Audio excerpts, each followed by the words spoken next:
right, guys. Started out tonight. Boom, here it comes. Stony Progressive. Let's get that a little bigger. All right. Let's get another bar.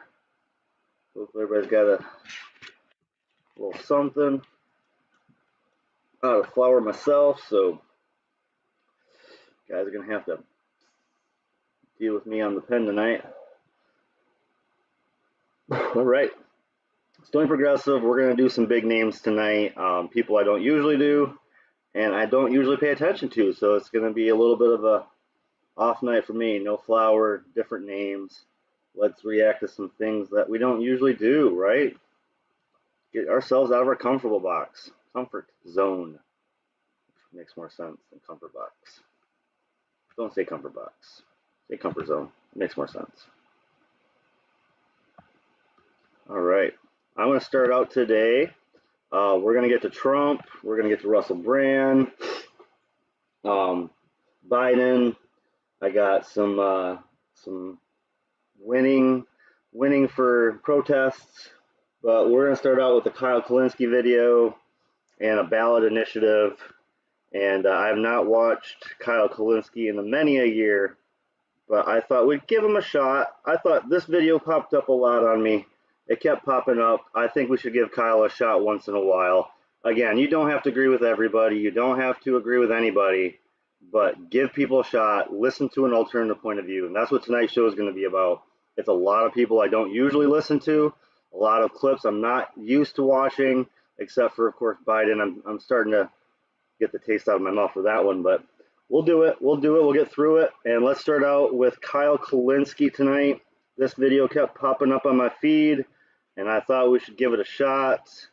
The name is New Great Depression Imminent, from the Kyle Kulinski Show, with him as himself. Portraying himself tonight is Kyle Kulinski. He will not be having any doubles or any extras on his show tonight.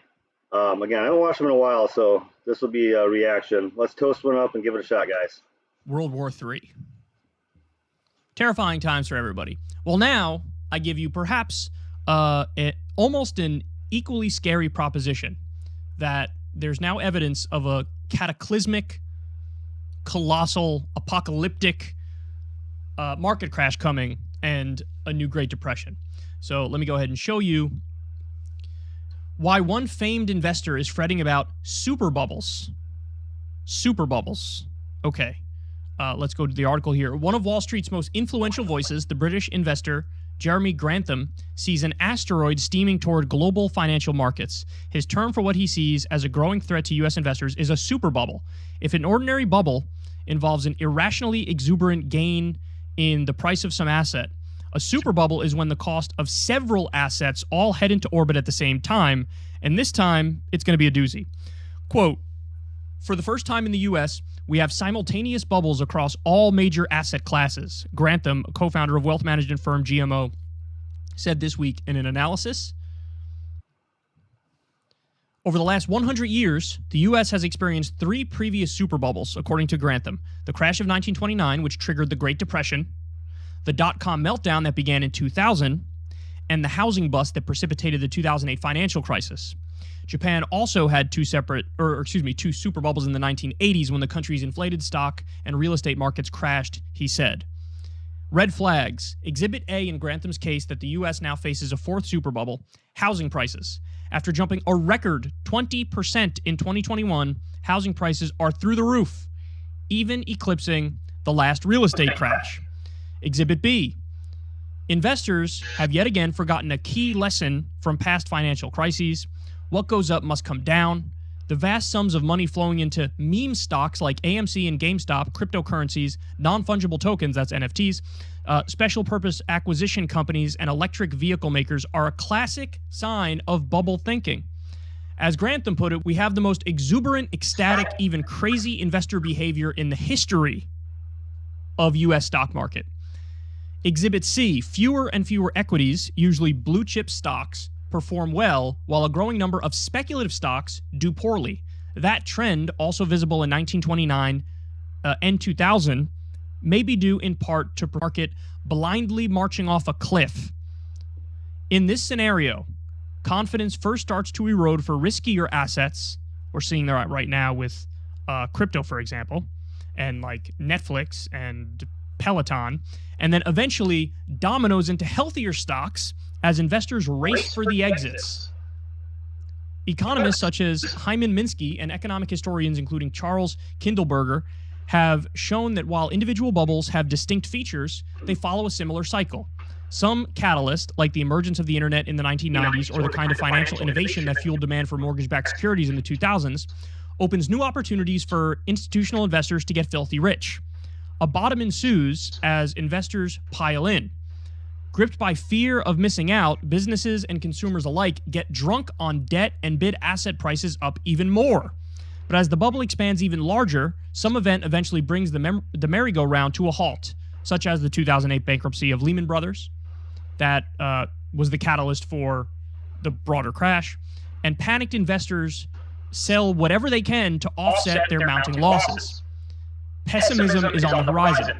As Grantham, famous for correctly predicting bubbles and cashing in on them on behalf of his firm's clients, knows better than just about anyone, such events are often hard to predict, but his latest warning comes as even bullish investors are starting to pull back.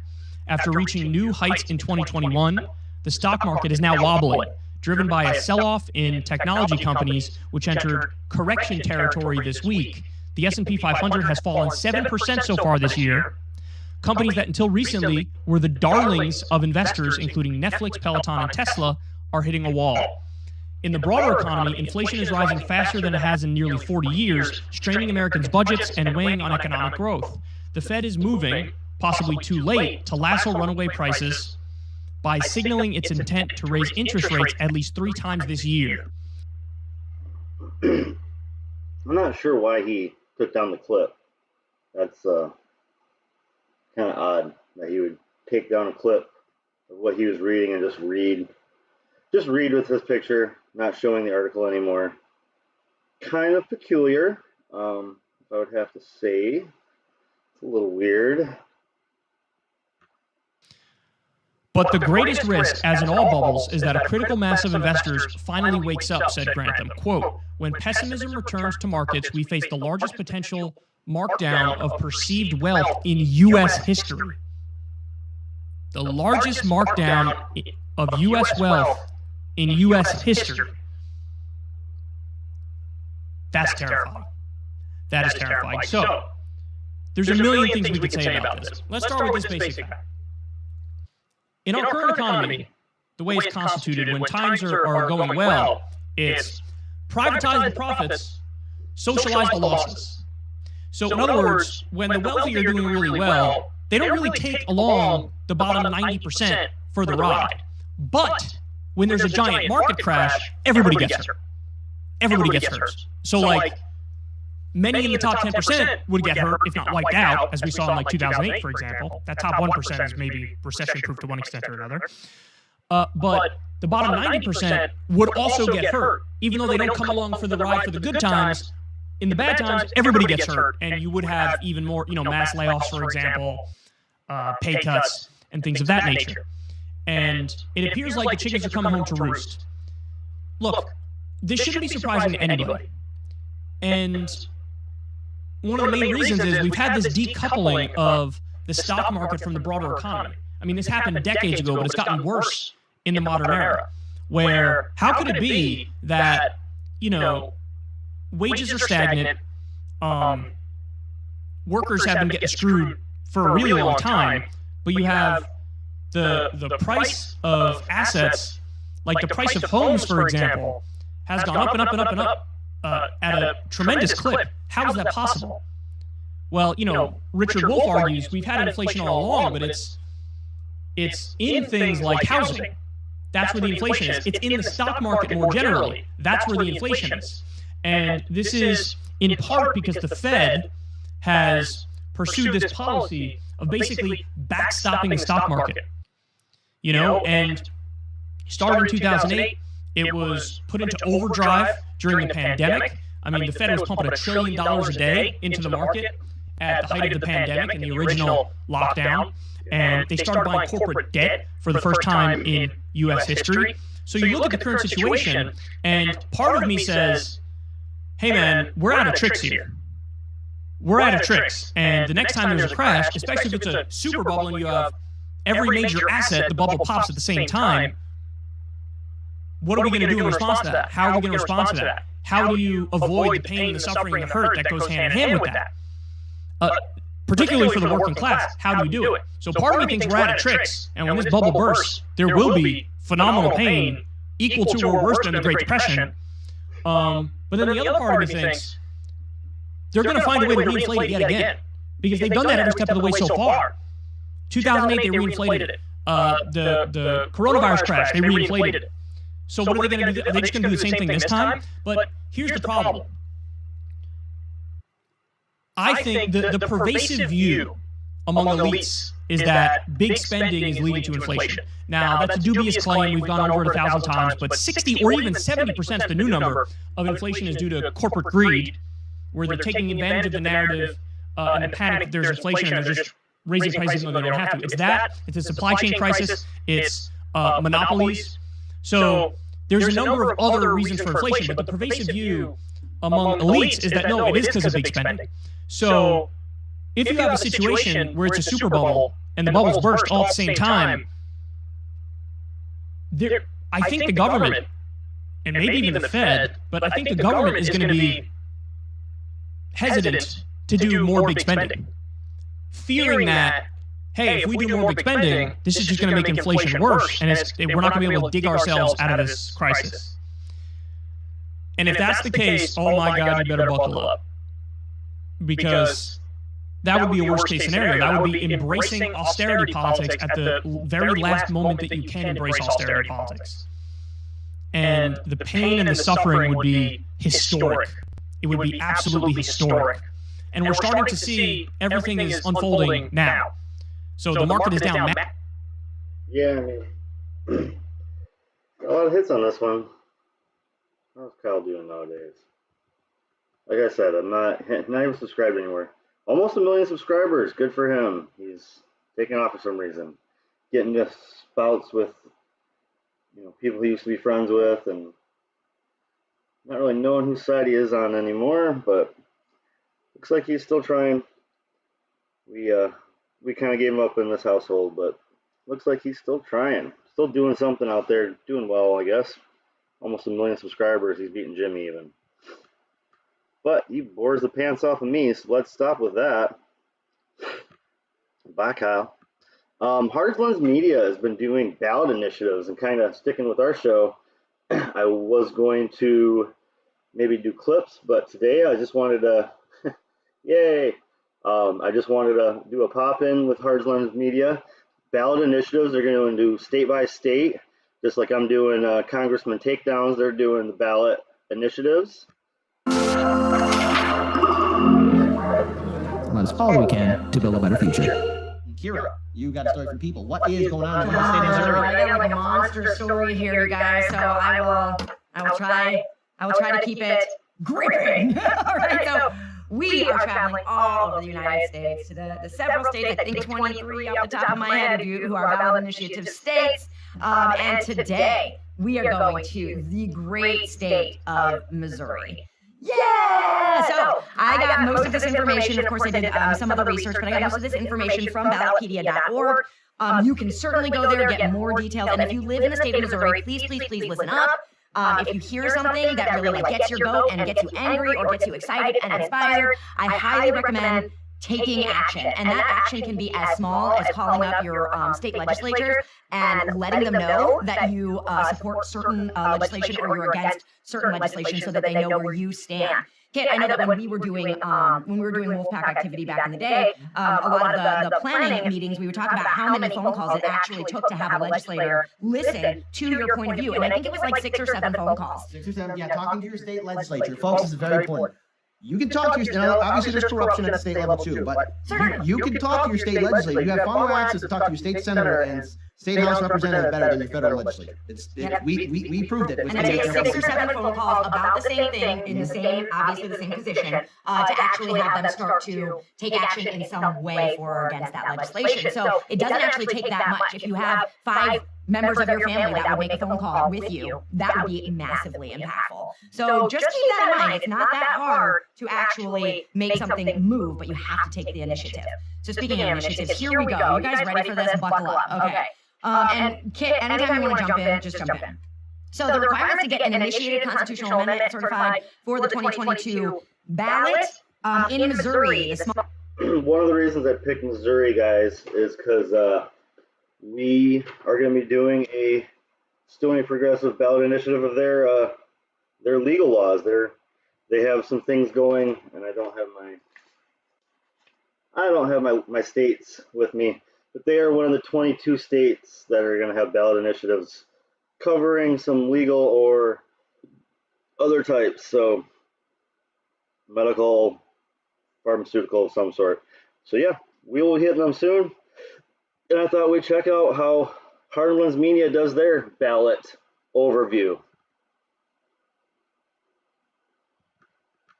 Smallest possible requirement is 160,199 valid signatures, and that's based on the gubernatorial election that just passed. I think it's either 6 or 8% of the voting population, and you have to have it in a certain amount of districts. And then the deadline to submit these signatures is May 8th. So keep that in mind as well, because most of these initiatives are not yet on the ballot. They are still collecting signatures, but all of these have been submitted for signature collection and given the go-ahead. So these are all in action right now. Let's start with the safety of the Missouri ballot initiative. And that's a big thing, like getting the news out, getting the word out. If you know anybody in Missouri, letting them know, hey, you can sign, we can get signatures to get this on the ballot. You need, 8,900, depending on the size of your state, size of the region, but you need tens to hundreds of thousands of signatures to even get something on the ballot. That's democracy right there for you. So get these initiatives you can get on, get online, and Ballotpedia is a good way to go. I obviously use Ballotpedia pretty regularly. And it's a great way to see initiatives that you can get on there, find out the name of the organization, go to their website and sign so you can get proper progressive legislation in your state. At the top of the segment, because Missourians, if you like access to your direct democracy, you may want to pay attention to this initiative and vote yes on the Missouri Authority to Repeal or Amend Initiated Constitutional Amendments Initiative.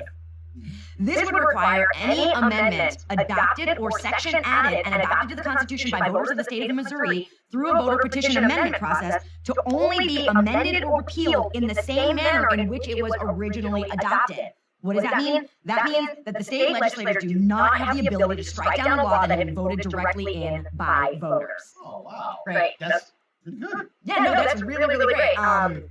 In talking to Roger Meadows about this, how many things, and going through the weed topics, like so many times a state will legalize pot. Like state of Michigan, for example, we legalized pot, and it took almost 2 years for them to actually allow dispensaries to sell it. A little over 2 years, actually. And people were like praising the state for doing such a great job, and they drug their feet, they raised costs, and they made it only corporate and entryway, like only a massive amount of money could get access to these dispensaries. And that's what they do. They drag their feet. We voted in, they take their time. I agree with him that in order to protect ballot initiatives, we need more than just this. This is a great start, but we have to protect that direct democracy because state governments should be able to make no law or take no action prohibiting, inhibiting, hindering, or impeding the process of making it more difficult for their state citizens from placing initiatives directly on the ballot. We saw that happening in one of the previous states, I think it was North Dakota. Yeah, where they were basically trying to change the rules in the middle of everything, saying, oh, no, you actually need more signatures now than you did before. So you will see states around the nation, legislators around the nation taking strides to make sure that this is hard to do, right? And that's something that we want to make sure to avoid. So this amendment would basically protect initiatives in direct democracy. Governments should instead help to facilitate and streamline the process, making it convenient and simpler, pushing all costs on the state and not the voters. No unreasonable deadlines to get signatures and advertising for it. An anti-hijacking of big money interest clause added to it to stop big money private interests from pushing what's beneficial to them, but disenfranchises the general public, is what Roger Meadows says. Direct quote. And he is a contributor to the show, friend of the show. Unofficial producer, just like unofficial producer. So there you go. But they do some great. Be sure to follow Roger Meadows. Doing a lot of great work. Yeah. So this ballot initiative was filed by Ryan Meyer. You're going to hear his name a lot throughout this report today. He was a 2014 Democratic candidate for District 28 in the Missouri House of Representatives, and he was an avid and die-hard supporter of labor. That was one of his main platforms. So again, if you like the direct democracy Missouri, vote yes on the Missouri Authority to Repeal or Amend Initiated Constitutional Amendment Initiative. Man, they're not particularly good at naming these things. But all in all, it's really great because I love direct democracy. Yes. So, and since we're on the topic of democracy and voting, let's continue talking about another election and voting initiative that could be on Missouri's ballot. Again, this is still all in the signature collecting phase. The Missouri Ranked Choice Voting and Changes in Composition for State Legislature Initiative. I guess I have to put it on there. I am always for ranked choice voting. I am for multiple parties, so I am for ranked choice voting. If we put ranked choice voting in every state, people could shut up about third-party ruiners, and we could just vote our conscience. And I wouldn't even use the second choice, honestly, but it could give those who are weary of hearts the opportunity to vote third-party, and we could make them some real strides. Which would change the composition of the Missouri General Assembly. The measure would also enact a ranked choice voting system for elections to the Missouri General Assembly by removing the primary election for state legislators, allowing 10 ranked votes per voter for the general election of the state legislature. All candidates have filed a run and are qualified will make the ballot, and they'll be grouped on the ballot by political party. So you won't have separate ballots for each party. You will have all of the candidates that have done their due diligence and are qualified on one ballot, and they'll just be separated by political party on the ballot. And here's something that comes up a couple times inside of these initiatives that I find interesting. Quote, representatives shall be given weighted votes in all matters. Okay, this is really, I'm so curious about your point of view on this. Representatives shall be given weighted votes in all matters before the General Assembly based on the total numbers of cumulative votes received by the representative.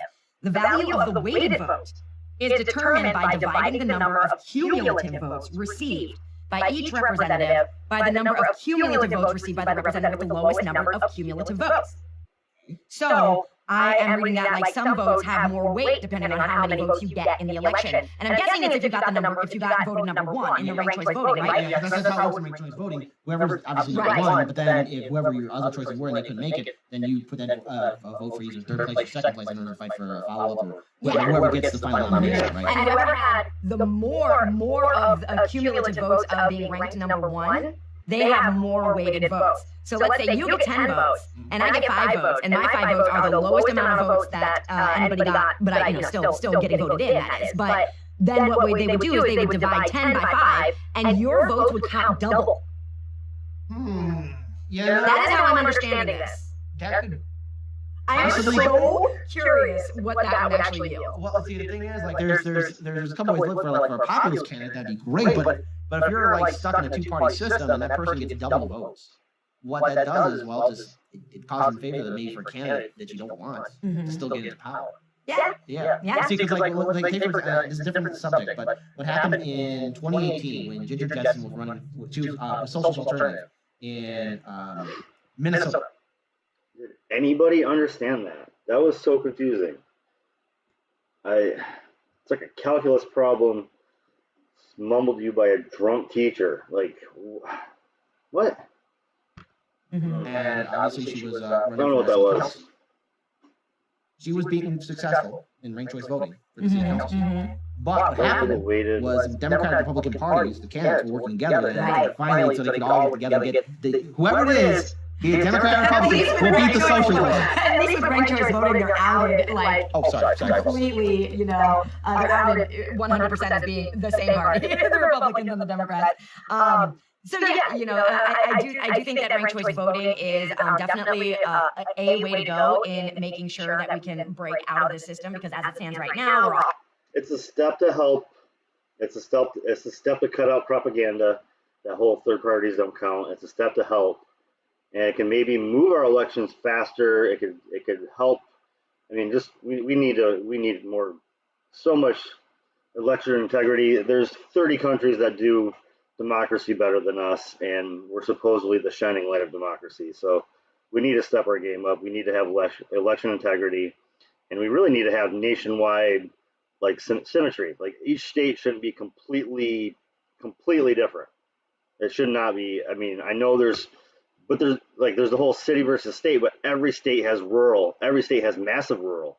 So not every, but so many states have rural that it's not like city versus state. It's every state should be able to come up with the best solution to take care of rural, city, completely, mail-in ballots for certain people, for the very elder and the very far away.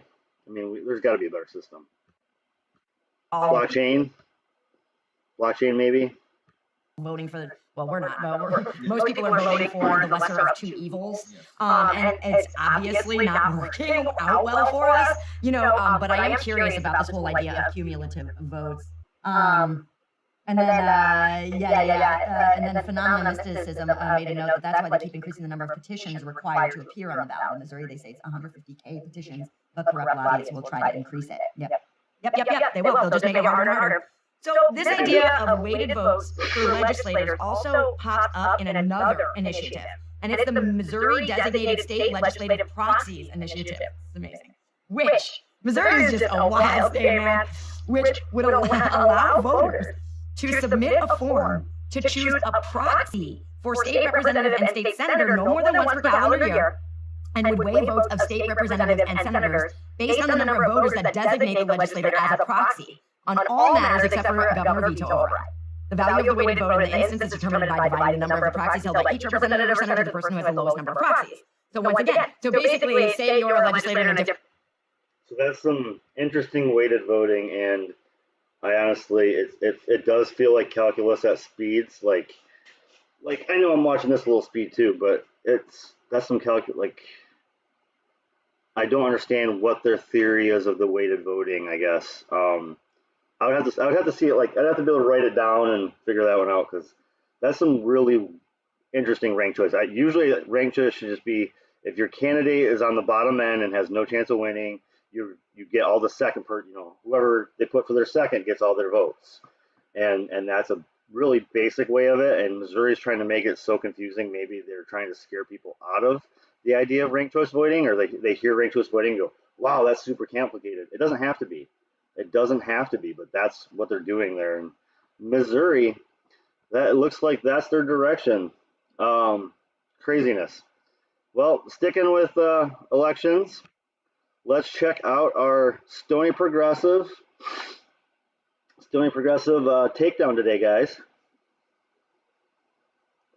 Nancy Mace, like I said, you can agree with somebody, and I'm taking her down today because, well, just looking at her right away, she's raised $9.5 million in a couple election cycles, so she knows how to sell out well. As my show was last night, I showed you that Republicans are now getting more money from the big money marijuana than anybody, and her trying to get her state to legalize and her trying to get the Fed to legalize is not. So she's trying to help with medical marijuana in her state, and she's pushing for federal decriminalization. Now, that seems like such a basic thing, and I'm completely for her in that agreement, but it's really about following the money. And when somebody wants to do something like that, it's usually because they're getting paid to do something like that. So this is Nancy Mace, representative of 3rd in South Carolina. Let's start out ballot PD here. Let's not look at the money yet. So we got South Carolina's 1st district. I apologize. And she was in the House of Representatives from 2018 to 2020 in the House. So she's a recent. She's only been in a few elections, only a couple elections, and she's a brand new to U.S. Congress. Although she's already getting, again, a very good spotlight. Like, when you have a lot of money behind you, corporate media will put you on the spotlight a lot. If you have no money behind you, your voice will disappear. She is on the House Committee of Veterans Affairs. No idea. Let me make sure. Okay. Committee of Oversight and Government Reform. Committee of Transportation and Infrastructure. Okay, that makes sense. First year on, she's got some pretty powerful areas. She barely won. I did not know this was such a contested region, and it's interesting that I don't follow candidates, but I usually follow elections, and I did not know that there was a 50-50 region in South Carolina that was so well contested, and nobody was out there. I don't know. I didn't know about you, Joe Cunningham, and I didn't know about you, Nancy Mace. I didn't hear anything about that. She did not have a contested primary. She just had a contested seat. I don't know if that was a stolen seat or a usually Republican seat. I did not look in the back here. I did want to read her key messages. I do kind of find that interesting to these newer to U.S. Congress politicians that don't have a lot of voting history. And they don't have a lot for me to look up as far as their past of Congress. You know, if you've been in D.C. for 20 years, there's a lot to look up. But so Mace emphasized that she was the first woman to graduate from the Citadel and said she helped elect Trump. She helped elect Trump. That was one of her things. Okay, I mean, South Carolina was pretty much a Trump state, so I don't know how you helped, but okay. Mace said she was fiscally conservative and worked to cut taxes. She said her priorities include infrastructure, veterans, securing the border, and bringing jobs to the low country. Low country being the flatlands of South Carolina for, I guess, anybody not in the area.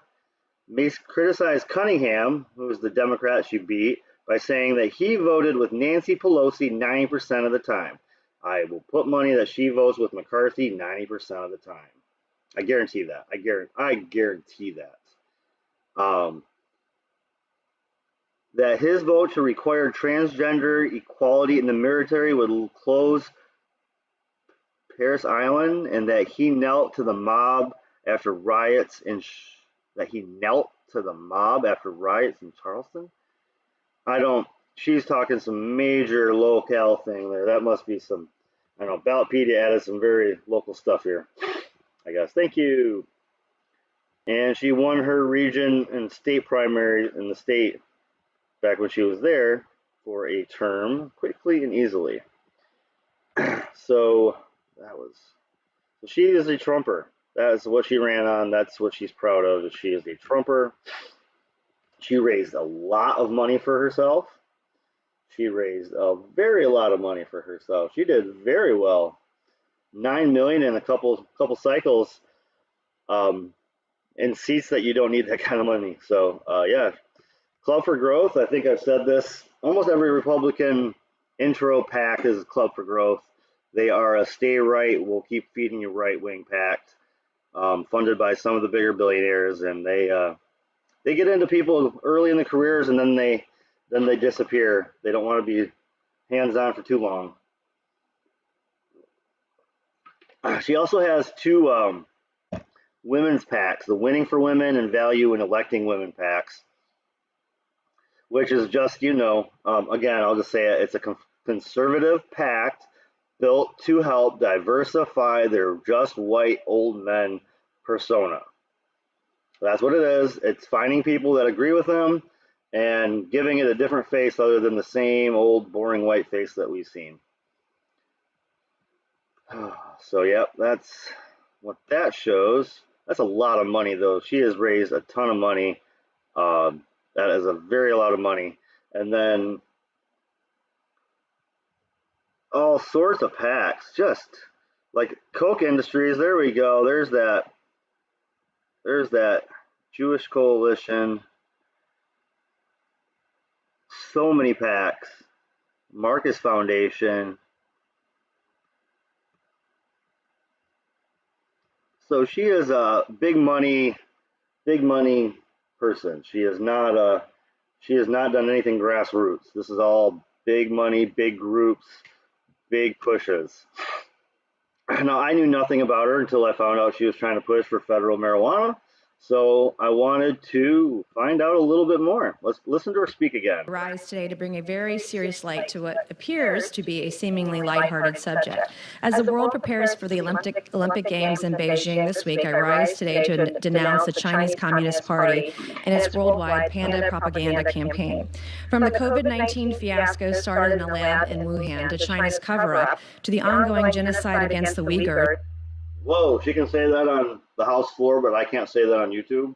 Just so you know, I can't say that. She can, though. Okay, that's interesting. I'm not saying this. She's saying it. Repeated and increasingly hostile incursions by Chinese fighter jets over the island of Taiwan, including when a bipartisan delegation visited Taiwan just last November. This administration has decided to answer Chinese aggression with a diplomatic boycott of the Winter Olympic Games. I'm sure Chairman Mao is trembling in his Tiananmen mausoleum at the thought of our diplomats staying home. Well, two can play at this game. Not many people know the Chinese Communist Party has leveraged the cuddly panda in an effort to soften their image around the world. Indeed, Bing Duen Duen, the panda dressed in an astronaut suit, is the official mascot of the Beijing Olympics. His costume is meant to demonstrate their embrace of the future and technology, or perhaps it's a warm and fuzzy attempt to soften China's ambitions in space. China claims all pandas the world over belong to China, and they charge zoos $500,000 per panda per year for the privilege of loaning these gentle creatures to us. Ultimately, every last panda must be returned to China, property of the Chinese Communist government. Every year, millions of Americans enjoy these pandas, not knowing the sinister plot behind their all-too-brief stay here. We should not fund China's panda propaganda campaign. She's trying to stop capitalism, because I'm pretty sure zoos who know what bring people in will pay money for things that will bring people to pay tickets. She's trying to stop capitalism? In the words of Sun Tzu, begin by seizing something which your opponent holds dear, and then he will be amenable to your will. Let's get serious with our diplomacy and hit China where it hurts. Give freedom to the pandas and allow them to stay here in the United States. Let them stay here. So we had she's asking for them to stay here. Like it's an animal that we've abducted. Oh my goodness, from another part of the planet, and it's like we want them to stay here. They're ours now. That doesn't even make sense. That's all right. Let's get more mad. This is fun. Okay. All right. I don't know. Do you want to do a little bit longer of her? Let's check her out on Fox News. I'm not watching this whole clip. That'd just be brutality. Let's get through one little bit more bit of this lady. We can call it sufficient. And then we'll move on to Russell Brand next. That'll be more interesting and awakening than this short clip. Not much longer. Nancy Mace, a congresswoman, good to see you. Thanks very much for being here. Your reaction to Nancy Pelosi going for another term.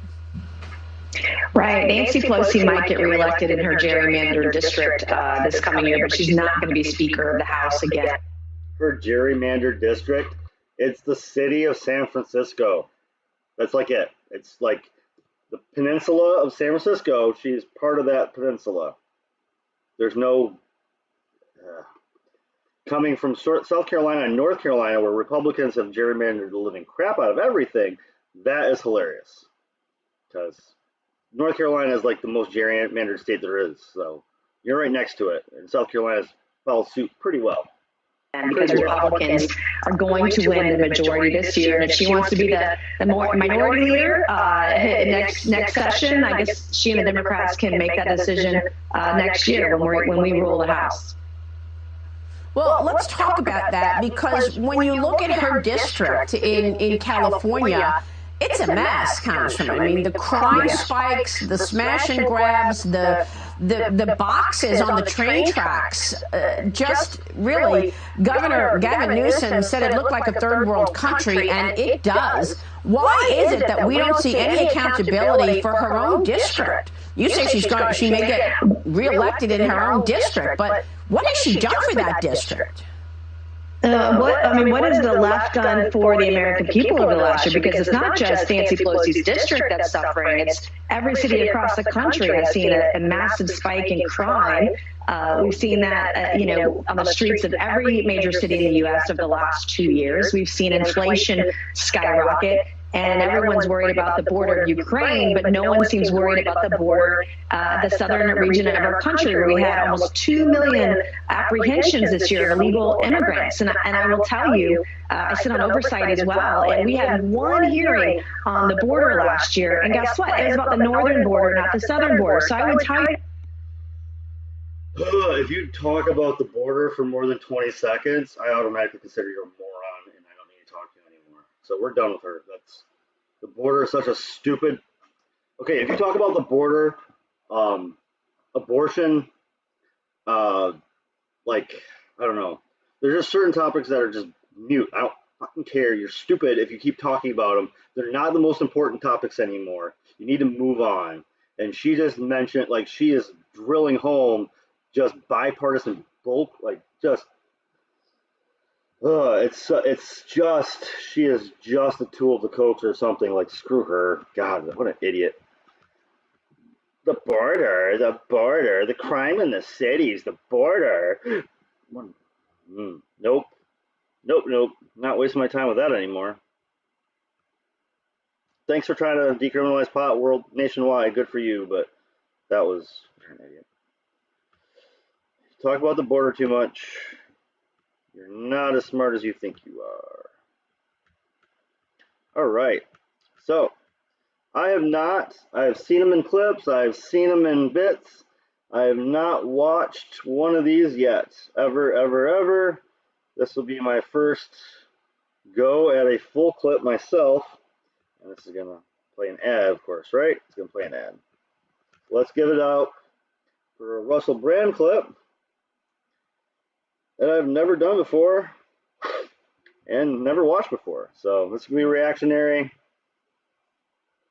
Economic policy decisions made by your government that will facilitate the advance of the most powerful interests on earth. Oh?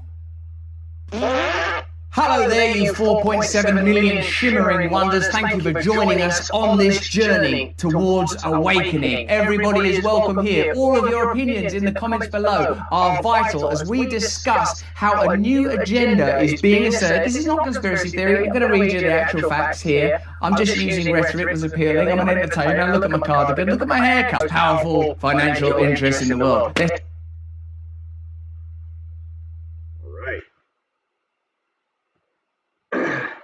Just want to point out he has over 1 million views on this and 4.8 million followers.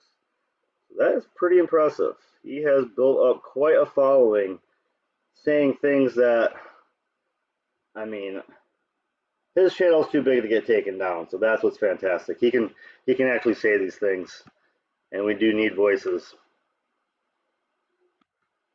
all around. To it so we can understand it better together. While the US government and the Federal Reserve have told American citizens the nation's economy is hunky-dory, investigators looking at statistics know something is not right. The public is well aware that the US Central Bank increased its monetary supply more in 2020 than any year prior in the country's history. And many of us have been thinking, surely all these measures that were taken during the pandemic, the deferment of payments, the support of massive business interests, is going to down the line have some kind of economic impact on us. Also, some of us feel like whenever MMT says if you put a bunch in, you need to take some out too.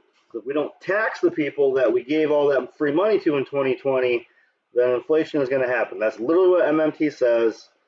And yeah, there's a crisis, have you looked at Naomi Klein's shock doctrine? Whenever there's a crisis, there's a concomitant opportunism from venture capitalism. That's not a mad thing to assert. That's how they operate. If there's a crisis, there is an opportunity in that crisis. Following the infamous Black Thursday on March 12, 2020, people might assume US megabanks are carrying mountains of US dollars. Be that as it may, what's really going down is the Federal Reserve and the American banking cartel currently sits on top of massive heaps of mortgages, land titles, and an itch for single-family homes. Of course, it's not that long ago since there was an enormous financial crisis where the government stepped in to ensure that Wall Street and many banks and great big insurance companies remained in business when, by virtue of their own rules, the pursuit of profit, the survival of the fittest, all those ideas, they would have gone down. So I suppose when something like this emerges, a story like this, we have to pay attention because this is something that could create global shockwaves. Something is up in the land of US real estate as data and a number of opinion editorials show that the Federal Reserve and US megabanks are seemingly manipulating the market. This story is one of those complicated things about world finance, full of phrases like NASDAQ and Amtrak and click-clack and things that make you go, I'm not listening to this, it's too boring. But actually what's really happening is a global conspiracy is taking place and you can see the individual jigsaw pieces. So stay focused and pay attention because they want you dumb and not understanding what NASDAQs are, which I don't. Mainstream media has been reporting on the real estate market going haywire with demand, but experts on social media are digging further. Some have been speculating that the real estate bubble in 2020 and into 2021 is the start of the global elite's Great Reset agenda. Now you're interested. While many think that the Great Reset is merely a conspiracy theory, the US property market indicates the likeliness of a possible future where you will own nothing and you'll be happy. It's not really a conspiracy theory, is it? There's a video with them sort of saying it and stuff, isn't it? They've got a lot of trouble to make it look all nice. Hey, that was a conspiracy theory. What's this video? Conspiracy theory? The constitutionalist commentator, Cultural Husbandry, believes this is the case. BlackRock, bit of an evil name for a company. Hello, BlackRock here, and this is my friend Dark Crystal and Darth Vader. BlackRock is buying every single family house they can find and paying 20 to 50% above asking price. And they're not the only one. There's a few that are buying up houses, SF, single family homes, SFH, or outbidding normal home buyers. Why are corporations, pension funds and property investment groups buying entire neighbourhoods out from under the middle class? Well before COVID-19 made headlines in the US, central banks worldwide invoked massive monetary easing policy changes. Alongside this, well before COVID-19, the Federal Reserve and Wall Street banks were buying up retail and commercial properties in the form of mortgage-backed securities. These are difficult stories sometimes to understand, but we're talking about the movement of huge amounts of finance and speculating as to what the impact might be on ordinary people. Don't you get a kind of eerie feeling when you hear BlackRock are buying up entire neighbourhoods? Sometimes these things are quite dense and difficult to understand, and I think that's deliberate, and I think we have an obligation to personally investigate and make ourselves aware of what's happening, because otherwise you just go, oh, that's a conspiracy theory and dismiss it. No, this is what underwrites things that would otherwise be regarded as conspiracy theories. You could say something like, you'll own nothing. Yeah, that's... Again, conspiracy theories are not something I tread in lightly, guys. It's not a conspiracy theory. It's information. If you're saying it's a conspiracy theory, are you CIA? Because that's who says that. That's who pushes that. And you'll be happy. Piss off, don't tell me what to do. But then somewhere they think, well, how are they going to do that? What are the phases going to be where property is extracted, the ability to control your own resources is extracted? Well, it's this. Centralized investment facilities will start to acquire resources that previously were the domain of, as it says here, single families. That's cultural engineering. That's using the interests of the powerful to alter an entire society. Wall Street's latest real estate grab has ballooned to roughly $60 billion, representing hundreds of thousands of properties. In some communities, it has fundamentally altered housing ecosystems in ways we're only now beginning to understand, fueling a housing recovery without a homeowner recovery. That's the big downside, says Daniel Immergluck, a professor of urban studies at Georgia State University. There are small cities that are now having to have their city council step in and say solo ownership of homes. Like, you cannot be coming in and buying up the entire house. Like, it has to be one family buying up one house. You can't even buy investment houses anymore because they're so scared that their entire city is going to be taken over, and it's just going to be rentals and Airbnb. And then guess what happens? You don't have people to run the gas stations. You don't have people to work at fast food. You don't have people to work in the grocery store. All you have are people stopping by, no residents. That's what they want. They want Airbnbs, and they want jacked up rent prices. That's it. University. During one of the greatest recoveries of land value in the history of the country from 2010 and 2011, at the bottom of the crisis to now, we've seen huge gains in property values, especially in suburbs, and instead of that accruing to many moderate income and middle income homeowners, many of whom were pushed out of the home ownership market during the crisis, that land value has accrued to these big companies and their shareholders. I'm beginning to understand. In the past, when house prices go up, now it's that's good news. BlackRock and Vanguard own that house. So the wealth is being transferred. I say things all the time like it's a big housing bonanza. It's going to be great for normal families. When the real story is, hang on, who's buying these houses?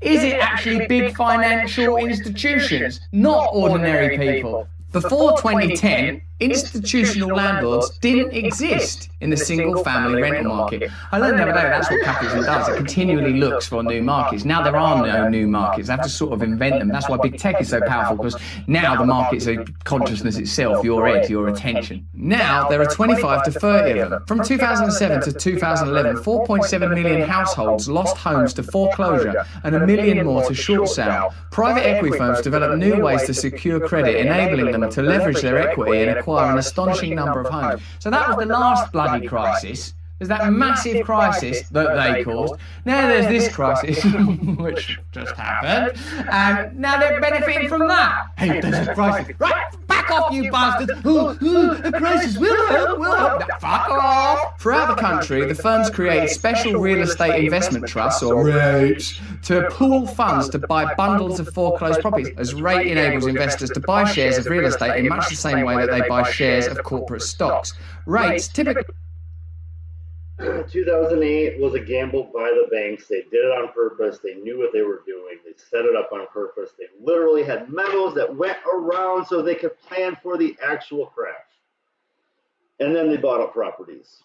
I'm not going to say if this one was planned or not, but they were ready. They had already done the one, and they knew they needed one more grab to buy all the small businesses, all the homes, and essentially own our country, so that we were all just, we're slaves to rent. We're going to be working jobs and paying rent until we die, and that's what 90% of us are going to do. It's right now maybe 50%, but they're pushing it to try to be 75 to 90% of us doing this now.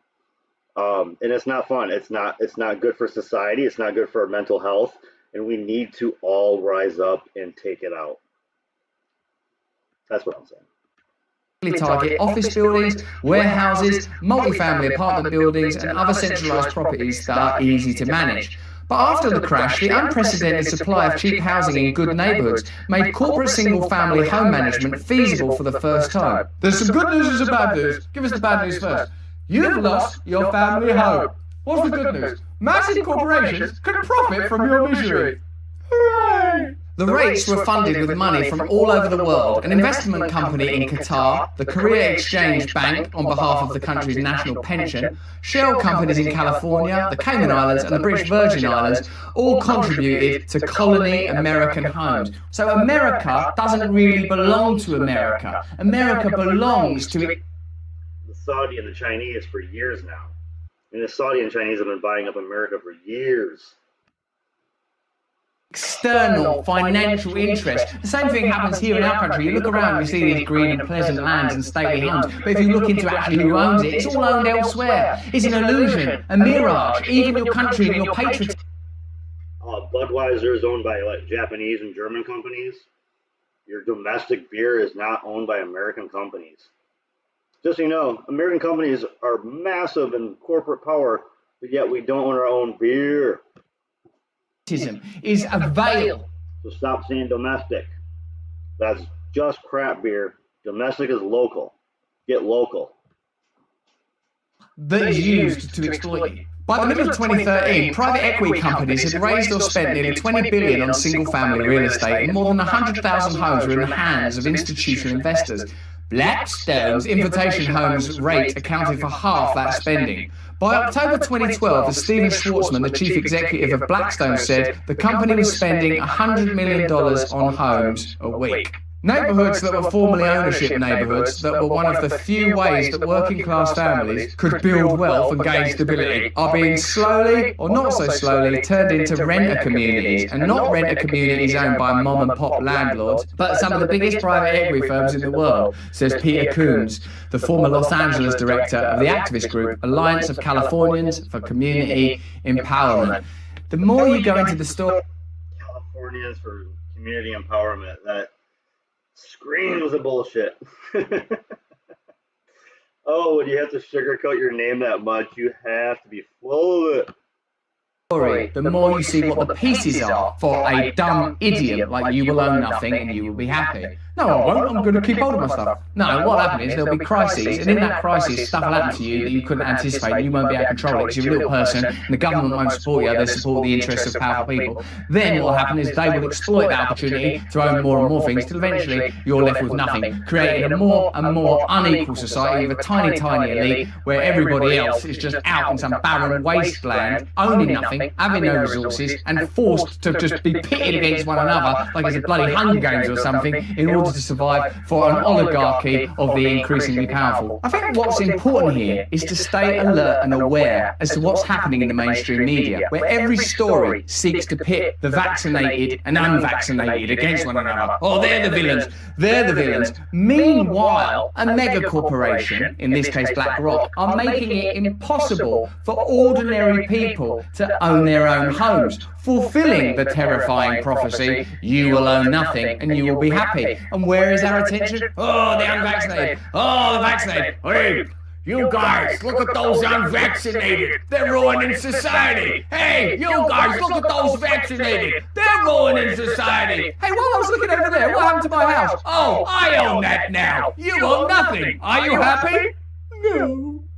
COVID has been a massive transfer of wealth, and if you're not mad about it, I don't know what you should be mad about. Everything else is bullshit. The fact that everything is going to the top 1% is what you should be mad about. The fact that inflation is going through the roof and our income is not changing is what you should be mad about. Don't be mad about the border. And I don't care about January 6th. I don't. I'm sorry. I don't. When credit was...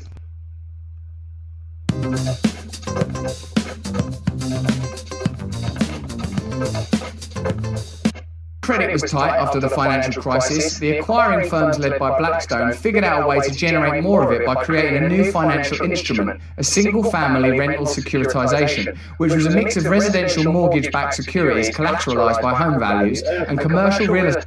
SFR. That's the new way that these massive investment firms are looking at it. They call it NSR. NSR, single-family rentals. And they take that and they call it a way to pay people off, because the whole freaking thing is a Ponzi scheme. And if you buy stocks and bonds, you don't actually get any of the income from the company like it used to be. It's all just a Ponzi scheme. So these massive investment companies are buying single-family rentals so that they can pay you something, because income from people, like, because the investment to it's just a whole Ponzi scheme in a way for them to pay it off. And them buying SFRs right now overpriced is just a way for them to continue the Ponzi scheme without the whole thing collapsing. And if the whole thing collapses, oh my gosh, the dollar, Wall Street, it's not going to be pretty. State-backed securities collateralized by expected rental income. With the securitized homes, the rental income now needed to cover not only the mortgage but also the interest payments distributed to bondholders, creating an incentive to keep occupancy and rents as high as possible. What is really dangerous to tenants and communities is the full integration of housing within financial markets, says Maya Abood, who wrote her graduate thesis at the Massachusetts Institute of Technology on the single-family rental industry. Because of the way our financial markets are structured, stockholders expect expect ever-increasing returns. All of this creates so much pressure on the companies that even if they wanted to do the right thing, which there's no evidence that they do, well, that's true, all of the entanglements lead to an incentive of not investing in maintenance, of course, transferring all the costs onto tenants, naturally, and constantly raising rents. Even little tiny nickel and diming, if it's done across your entire portfolio, like little fees here and there. It's not nickel and diming, though. They're raising entire cities' rents by, like, percentages, so that all of a sudden your 30% income going to rent is going to be 50% of your income going to rent, 60% of your income going to rent, and no matter how much money you make, you're going to be a slave to your job because you're never going to be able to pay your rent and bills. They're jacking everything up, and buying all of our houses nationwide is a massive problem, and is continuing a Ponzi scheme of Wall Street and the big banks, and they're just propping the entire system up right now. Completely.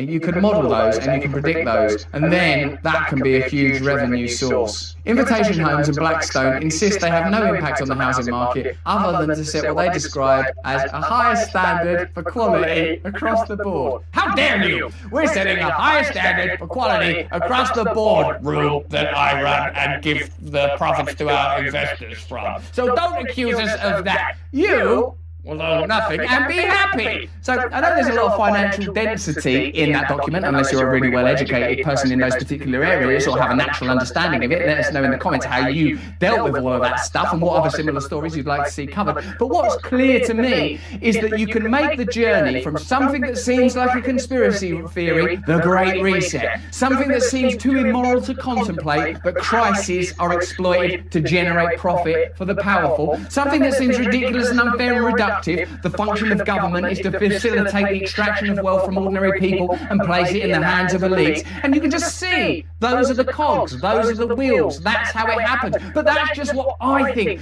What do you think about it? And what do you think we should do? Let us know in the comments below. Do we need more truckers movements? Do we need more Indian farm protest style consolidation of people? Is this the time for us to stop focusing on what the media wants us to look at, vaccinated versus unvaccinated, and start focusing on the interests of the powerful versus the interests of 99.9% of everybody else? Is that what we should be doing? Let me know in the comments below. Give this video a like, circulate it. Shows and movies, he doesn't need to do this.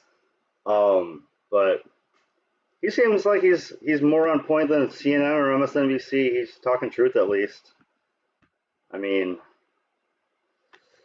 we're all distracted by COVID and silly things, and you know, he's talking about issues that are actually going on, issues that mainstream media will block me if I talk about, so I can watch him talk about it.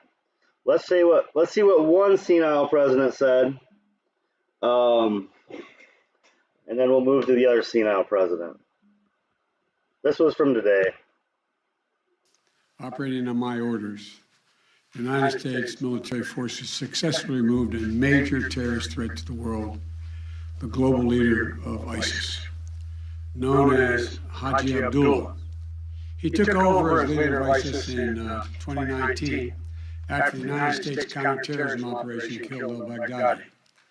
Since then, ISIS has directed terrorist operations targeting Americans, our allies and our partners, and countless civilians in the Middle East, Africa, and in South Asia. Haji Abdullah oversaw the spread of ISIS-affiliated terrorist groups around the world after savaging communities and murdering innocents. He was responsible for the recent brutal attack on a prison in northeast Syria holding ISIS fighters, which was swiftly addressed by our brave partners in the Syrian Democratic Forces. He was the driving force behind the genocide of the Yazidi people in northwestern Iraq in 2014. We all remember the gut-wrenching stories, mass slaughters that wiped out entire villages, thousands of women and young girls sold into slavery, rape used as a weapon of war. And thanks to the bravery of our troops, this horrible terrorist leader is no more. Our forces carried out the operation with their signature preparation and precision, and I directed the Department of Defense to take every precaution possible to minimize civilian casualties. Knowing that this terrorist had chosen surrounding... Does anybody actually think he knew what was going on, or they just brought him a note and said, "Hey, go read this. We're good now"? I don't think he knew what was going on. Found himself with families, including children, we made a choice to pursue a special forces raid at a much greater risk to our own people, rather than targeting him with an airstrike. We made this choice to minimize civilian casualties. Our team is still compiling the report, but we do know that as our troops approach to capture the terrorists, in a final act of desperate cowardice, he, with no regard to the lives of his own family or others in the building, he chose to blow himself up, not just with the vest, but to blow up that third floor.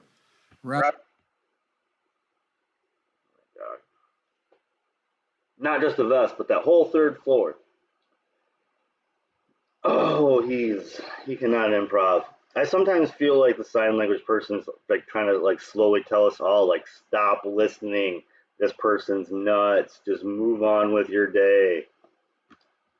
Face justice for the crimes he has committed, taking several members of his family with him, just as his predecessor did. I'm grateful for the immense courage, skill, and determination of our U.S. forces, who skillfully executed this incredibly challenging mission. The members of our military are the solid steel backbone of this nation, ready to fly in danger at a moment's notice to keep our country and the American people safe, as well as our allies. And I'm also grateful to the families of our service members. You serve right alongside these soldiers and sailors, Marines, Special Forces, the loved ones, giving them the strength and support they need to do what they do. To our service members and their families, we're forever grateful for what you do for us, and we owe you a debt. Thank you. We're also aided by the essential partnership of the Syrian Democratic Forces. I want to commend our dedicated intelligence community, the Department of Defense, and members of our national security team throughout the government, whose meticulous and tireless work over the course of many months ensured that this mission succeeded. This operation is testament to America's reach and capability to take out terrorist threats no matter where they try. Anybody think this is like the 5th or 6th take for him to have to get it right too? Like, he's not stuttering through it. He's not fumbling. To hide anywhere in the world. I'm determined to protect the American people from terrorist threats, and I'll take decisive action to protect this country. And we'll continue working with our close allies and partners, the Syrian Democratic Forces, the Iraqi security forces, including the Kurdish Peshmerga, and more than 80 members of the global coalition, to keep pressure on ISIS to protect our homeland. We remain vigilant. We remain prepared. Last night's operation took a major terrorist leader off the battlefield, and it sent a strong message to terrorists around the world. We will come after you and find you. Dude, we'll assassinate people randomly. It's great. I don't think that was anything to do with American safety, but we killed them. Hooray. So this is something that popped up on my news feed or whatever, and I guess we have to talk about Trump once in a while for some reason. I don't know why. Presidents don't matter, guys. That's what I say all the time. We need real action. We need protests. We need riots. We need strikes. We need to push the narrative. Figureheads are just figureheads. The deep state runs anything. We need to break the deep state up. We need to break this kind of like lobbyist thing up. But this is just a figurehead that distracts us. And let us, I guess, we'll be distracted for a few minutes, whatever. I probably should have to listen to it. You set an all-time record. This is a big crowd. I wish the press just... Thank you.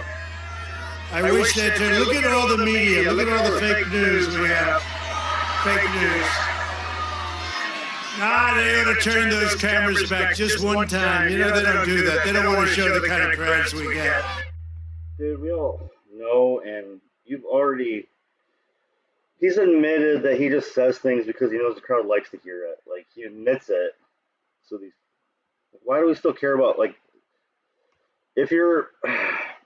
a grandiose kind of person and you're going to make a hero out of like Tom Brady or Donald Trump or some fucking sports figure or some person, if you're heroizing any of these people, you're already a moron and there's no talking to you. So we're not going to change any of these people's minds. Like, the fringe out of them maybe you can pick off, but the general populace of them, they're all hero worshippers. So they've created a cult, they've created a religion. You're not going to change their minds. Just wait for the guy to die and hope we can move on. Because our country is angry and our country wants to be respected again. Hello, Texas. It's great to be back. It is wonderful, beautiful. See, he said some things he thought were going to get rises, and they didn't. So he had to pump the crowd up with their, where are you from? Beautiful state with thousands of proud American patriots who believe in family and freedom, God and country, and by the way, oil and guns.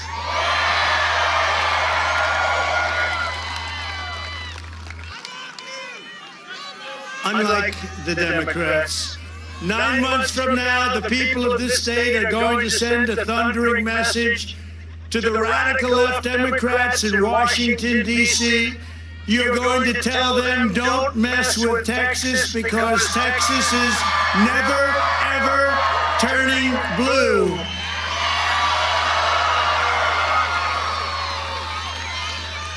That is, unless they rig the election like they've been doing in numerous other states. And Governor, the governor's here, your great governor's here. Don't let him do it, Governor.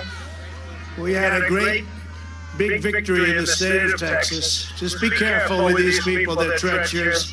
We're here tonight for a simple reason, because together we have to save America. There's never been a time like this. There's never been a time. What Joe Biden and the Pelosi, Schumer, Congress. So we're having, like, 1 year after you left, we have to save it now. I swear, like, he invested in a sign-making fucking company, and now he's just making fucking signs. Like, who cares? Who cares? Have done to our country in just 1 year is a travesty of the highest order. Inflation is skyrocketing, gas prices. Which takes decades and years to create. Inflation skyrocketing doesn't happen over a few months. And if you believe anything like that, you're a moron. Prices are soaring. Supply chains are crumbling. Can you believe what's happening? You can't get anything. The shelves are empty. I did a book. They can't publish it anymore. They can't get the paper, the glue, the ink. Go out and buy it. You'll like it. Murders are surging. Illegal aliens are pouring in by the millions and millions. China is threatening Taiwan. Okay, seriously, if there's like 40 million new Americans, where the fuck are they? Because I don't know where they are. I live in the South. Where are they? These millions upon millions of new people, where are they? Because we can't see, because if there are millions upon millions of Mexicans rolling over and Central Americans rolling over, shouldn't our kitchens and all these like low-end like fast food restaurant jobs be completely filled, because there's so many people coming over here? So all these places should be filled with employees, right? All these places should be packed full of people, because there's so many millions of people coming up here. They're willing to take these low jobs, so they should be filling these places. Yet we're all still missing workers. Where are all these people at? What the fuck are you talking about? Iran is on the cusp of a nuclear bomb. Russia may take over Ukraine. Do you hear that crowd back there? Can you believe it?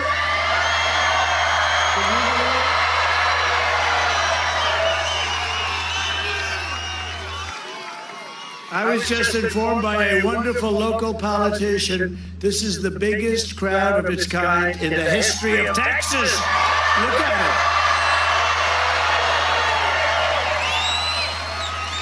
it. And the fake news will say a smattering of people showed up. The lines are going back 30 miles long. The cars are still coming, so I want to thank everybody, and it's incredible. And we're going to have a good time tonight, aren't we, huh?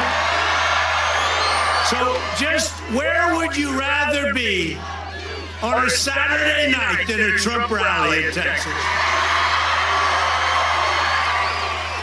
Like, this is like he's just hyping them up. It's just a bunch of morons hanging out trying to be hyped up by some. It's like a comedian or a comic, like a concert that's really like a spoken word concert, I guess. This is a spoken word concert.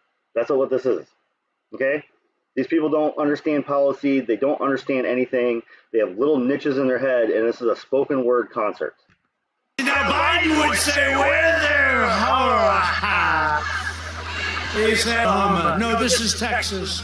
He'd say, "This is Texas." Well, we love you too. We love you too. And we all got screwed together, but you know what? We're going to fix it. We're going to fix it.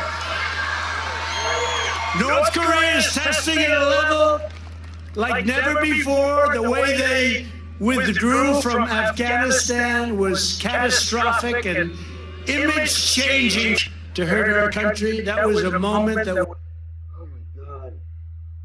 So, public policy, the way it changes foreign opinion is such a decade-to-decade thing and not a week-to-month thing.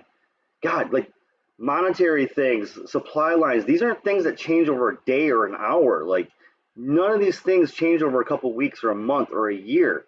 Why? Just because our attention spans are short doesn't change the fact that the world runs a certain way. It was so embarrassing and so horrible.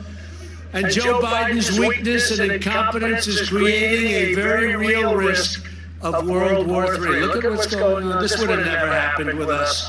It was never even a thought, would have never happened.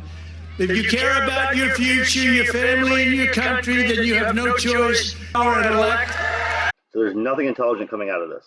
This is deals they make throughout the world. It's always America last. Everyone in Washington is obsessing over how to protect Ukraine's border, but the most important border in the world right now for us is not Ukraine's border, it's America's border, and we do nothing about it but let people come in and we have no idea who they are. The first duty of the American... Yeah, I mean, we're just crashing down with all these terrorist attacks because we let so many terrorists and drug dealers on that. There's a terrorist attack every 20 feet. I mean, that's the problem. That's the problem. Because there's just so many crazy terrorists in this country now. The American president is to defend the American border. Before our leaders talk about invasions of other countries, they need to stop the invasion of this country. It's being invaded. From where? It's being invaded by people that should not be allowed to do. You know, we had the safest border, the strongest border that we've ever had, just 1 year ago. And before Joe Biden sent any troops to... Okay, so Barack built the cages. Trump put people in them. Biden's still putting people in them. Nothing has changed. Don't know what the hell they're talking about. Like, literally nobody pays attention to facts or something. Like, 20-second hit. Like, are we all freaking just goldfish that are like, duh, and then bounce off the glass and go, don't remember what my life was 20 seconds ago. Here's a new 20-second life. To defend the border in Eastern Europe, he should be sending troops to defend our border right here in Texas.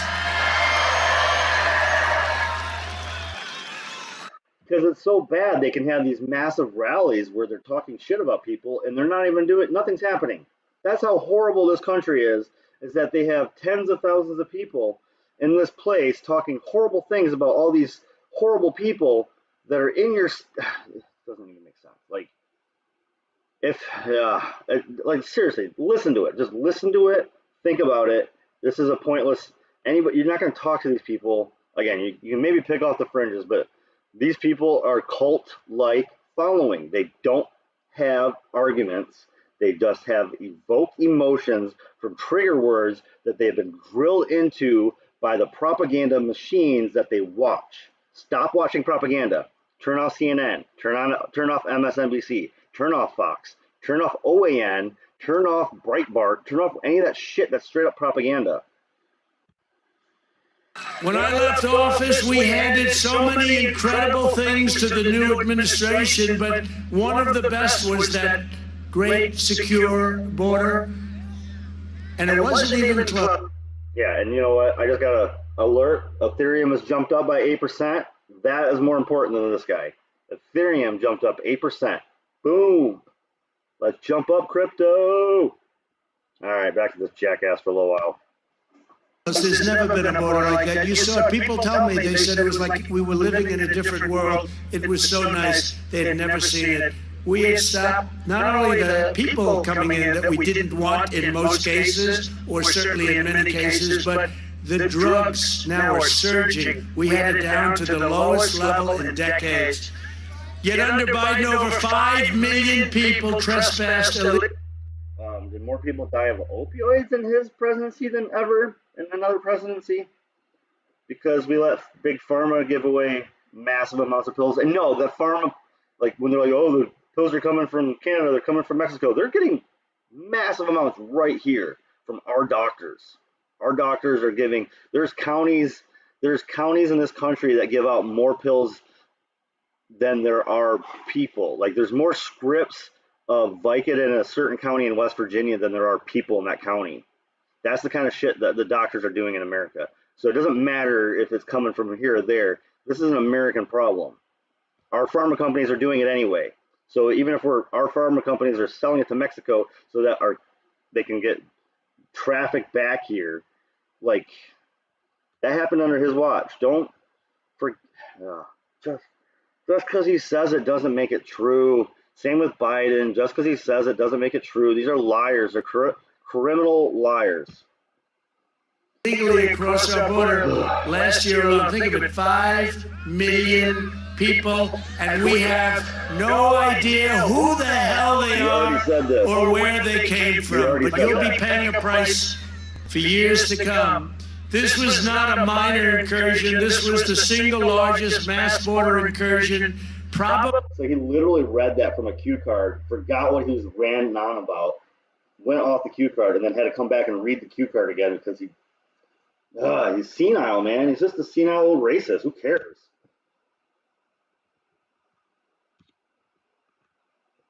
Probably in the history of the world, there's never been a country that would allow this to happen. You can go to third world countries or fourth world countries. They wouldn't allow this to happen. Normally, a nation has to lose a war to a foreign power in order to lose its border, and yet our border has been surrendered. Look, we have surrendered our border. It's been surrendered by our own president and the Democrats, just like Biden surrendered to Afghanistan, and now the entire planet is intruding across it as though America had been defeated on the field of battle. The entire world's treading across their own lands like America has been defeated. First of all, who gave us the fucking right to be in every country on the planet and have 900 bases on every piece of soil on this earth? Who gave us the right? Who likes that? Who thinks that's a good idea? Outside of bootlicking Republicans, who thinks that's a good idea? Who thinks we should be on every piece of soil on the planet with our military, with bombs, with drones, with massive amounts of money to other countries to bomb like Colombia and Saudi Arabia?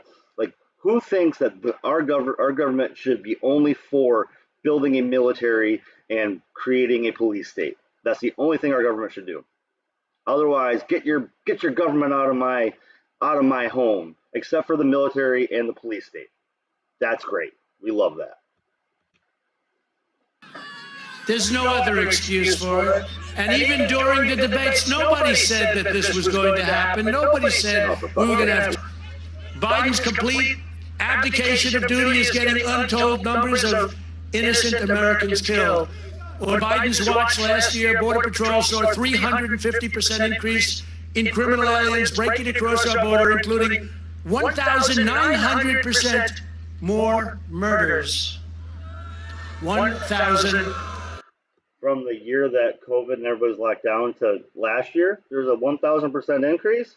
From the year that we were locked down to the year that we were open again, there was a 1,000% increase. All right, and we're gonna watch this on fast forward because he almost talks fast enough not to hate him when this happens. 900%. In the sanctuary state of New York, 3 savage illegal alien MS-13 gang member killers were charged last year with beating a 31-year-old mother with a baseball bat, hacking her to pieces with a machete and stuffing her body into the trunk of a car. 3 months ago, an illegal alien with a prior criminal record violently carjacked a woman at a gas station in suburban Kentucky, shot her 16-year-old son. 3 savage illegal alien MS-13 gang member killers were charged last year with beating a 31-year-old mother with a baseball bat, hacking her to pieces with a machete and stuffing her body into the trunk of a car. 3 months ago, an illegal alien with a prior criminal record violently carjacked a woman. 3 months ago this happened. You don't think that that person got over the border illegally maybe during your term? Like, this is just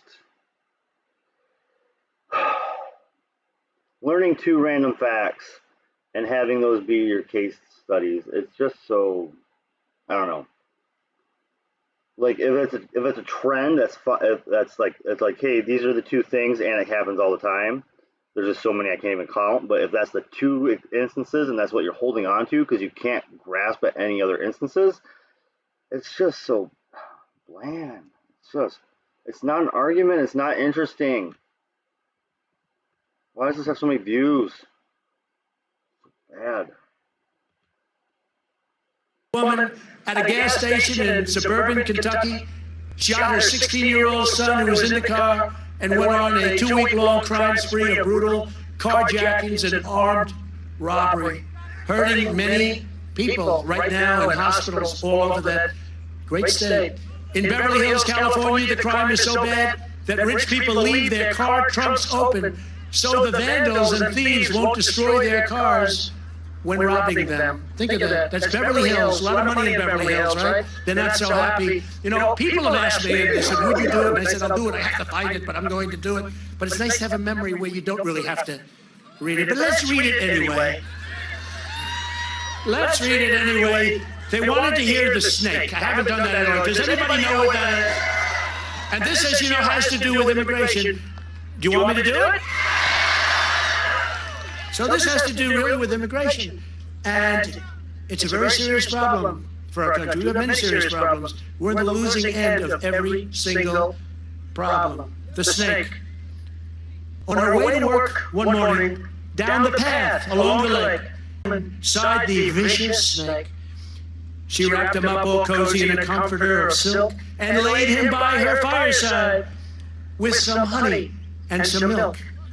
She hurried home from work that night, and soon as she arrived, she found, take me in, O tender woman, take me in for heaven's sake. Take me in, O tender woman, sighed that vicious snake. She clutched him to held him tight, but dude, nobody at this place wants to hear a poem, a short story, a metaphor, a freaking hymn. Like, nobody wants to hear any of this. These are the shortest attention, most egocentric, blindly, like I said, they created a cult out of this, and they don't even, like, no, look at that. There's so many blank faces out there. Like, they don't know a short story or a good bit of writing. They don't know what writing is. They those T-shirts are the most they read in a month. instead of saying, thank you, ma'am, the snake gave her a vicious bite. Take me in, O tender woman, take me in for heaven's sake. Take me in, O tender woman, sighed the vicious snake. I saved you, cried the woman. And you've bitten me, but why? You know your bite is poisonous, and now I'm going to die.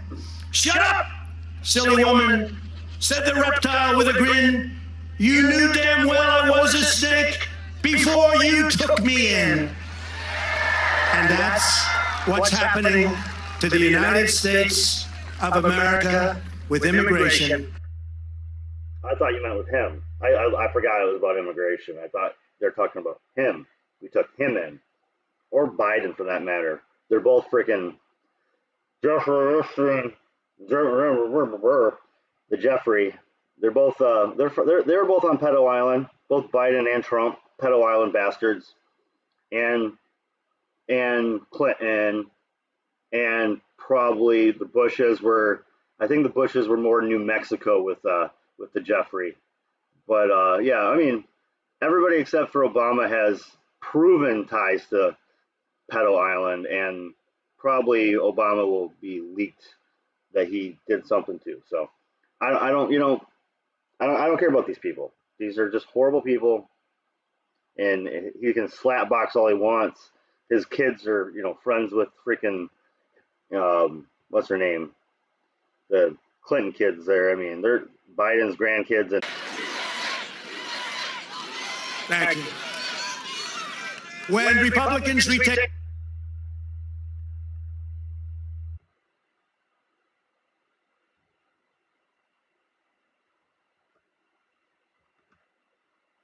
Congress, one of the first things they should do is pass a bill massively increasing the number of ICE officers to ensure that every single illegal alien Joe Biden let into our country illegally is safely and quickly sent back home. Have to let me go, starting to throttle me. Can't do that shit. Yeah. If I watch so much of that, it'll throttle you.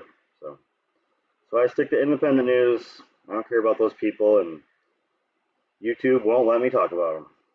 So that was fun. Frustrating. Fun too. And we're down to nobody again. So, while we're here, let's wrap up our night with a few more things. I've got some union updates. Are watching. Oh yeah, the political vigilante making Gotham great again. We talk a lot on this show the importance of unions and unionizing. Union membership a couple years ago was at an all-time low, but actually during the pandemic, people have started to really realize their value. Essential workers. We're seeing the importance of essential workers. If billionaires don't show up to work, everything's fine. Who cares?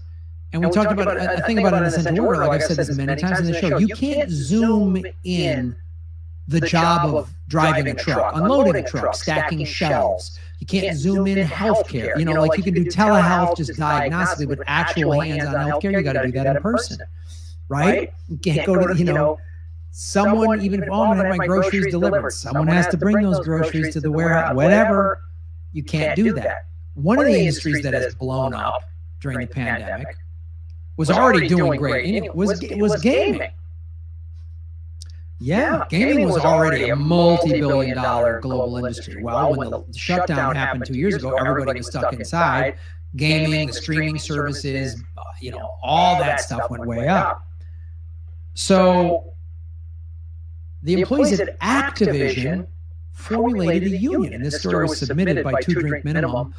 You too can submit stories if you go to patreon.com/Graham. And please support our show at Patreon or any of the other ways that are scrolling below, because we've been demonetized for a year now, and I appreciate your support. So thank you for bringing this to our attention, 2 Drink Minimum. So after 5 weeks of striking, QA workers have formed the Game Workers Alliance Union. Yeah. These gaming companies are making ridiculous money hand over fist. Oh, and shocking. The rich billionaires don't want to pay their employees real wages, which are the key. I'm not opposed to electoral politics. I vote in every election, but to hang all of your hopes on electoral politics, I think is a waste of time. I think you should always vote. There's ballot measures and stuff that can affect your life. You should vote, but this is what's going to do it. Organize a union where you're at. Because let me tell you something, the executives at Activision or any of the other big studios, PlayStation, whatever, if the coders stop writing video games, what are they going to do? How are they going to make their product? Oh, we're just going to stop making new Call of Duties. I bet you the executives come to the table. Well, that's what happened. After 5 weeks of striking, the QA testers at Raven Software, a subsidiary of Activision Blizzard, have formed one of the first unions in a AAA game publisher. This is big. These are the little wins, and this is I think not even a little. This is a bigger win. But like, you know, remember that Starbucks and I think upstate New York that unionized, and everyone was talking about it? That's big. This is the kind of stuff. This is what you need to do. Force them. They will not come to the negotiating table if you shame them, if you say that's bad, or we're hungry, or my kids. They don't care. You have to stop their ability. Was killed for proposing a slowdown. He wanted people to stop using capitalism. The CIA killed him. So, that is the scariest thing for them. It's not just standard protests. It's if we stop spending money, that terrifies them. You look, teachers have gotten in red states before 3 or 4 years ago. This is 2018, 2019. We saw teachers in red states getting their demands met. Look at all the strikes that have been happening during this pandemic because people were like, wait a minute. I'm working at a food processing plant? Well, if we stop working, this shuts down. I mean, snacks. I mean, we've talked about Kellogg's. We've talked about chips companies. I mean, we've Frito-Lay. I mean, that's what people want. We're essential. You want to sit at home and play video games and eat chips? Well, you better start paying the people that make that happen. The union, known as Game Workers Alliance, was formed in association with the Communication Workers of America, CWA, a labor union that represents telecommunication and digital media workers. I've seen this happen so many times, and this is the way, if you're like, Graham, what union? I don't even know what union I could form here. There's probably a company or a union out there that's like, oh no, we will include that. Telecom and digital media workers. Well, that's great because telecom, again, these big, massive companies, they have billions of dollars, tens of billions of dollars at telecom, gaming. I mean, Netflix, Hulu. Are you working any of these companies that are showing record profits and you're barely getting by? Yeah, that's what I'm talking about. I mean, was it the Hulu or the Hollywood strike? You know, these people were working 16, 17-hour days so that we could get new content for us to binge, but they weren't getting paid enough to make it home and sleep in a house. That's the kind of system we have. The bottom always gets screwed. While these actors are making more and more per episode, the people that do all the actual work can't live in a freaking house. They have to live in their car or share an apartment. Back in December, 12 QA workers were laid off, sparking a walkout at the Call of Duty support studio. There you go. They're really laying people off. Is money tight at Activision? Boy, it must be real tight over there to lay people off. By the way, of these 12 people, how many of them were high-level executives? Yeah. Anybody making 7, 8-figure incomes get laid off? Gee, it's weird. Those folks never get laid off. Isn't that weird? People making $5, 10, 15, $20 million a year, boy, they never get laid off. The person making 36 grand a year, they get laid off. The person who needs that money to pay their kids, they get laid off. Isn't that odd? Isn't that a weird way it shakes out? So they said, okay, all right, we walked. You want your Call of Duty? Then probably one of the most successful video games ever? No, you don't get it. Shut it down, baby. We've seen this. McDonald's has done this. All these big do it. And look at what happens. Like almost every industry has had strikes this past 8-9 months. Every industry has had some strikes somewhere. Like, I mean, coffee shops, bakeries, you know, there's been McDonald's, there's been Starbucks, there's been Amazon, there's been just every little segment except for like a citywide restaurant strike. But I mean, we need a nationwide strike. We need a national walkout. We need a slowdown. We need to tell the authorities because they are out of control. We need to tell them they're out of control. Far left, far right can all agree on that. It doesn't matter. As long as you're poor, you can agree on it. I see the targets around me.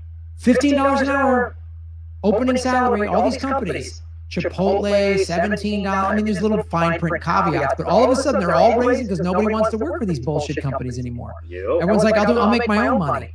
I'll figure it out. I'll start a TikTok, a Twitch, I mean, like whatever. I mean, OnlyFans, whatever it is you're doing to make money. I'll do a YouTube channel because I don't want to get squeezed out by these corporations.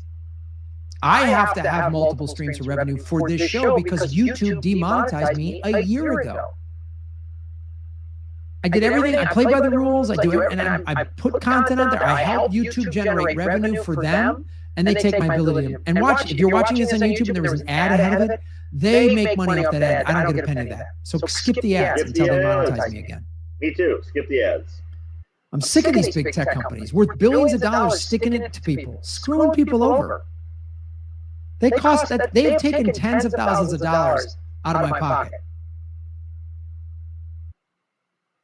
I had to let one of my assistants go because I'm like, it was a part-time assistant. I'm like, I don't have as much. I can't pay you as much. I'm sorry.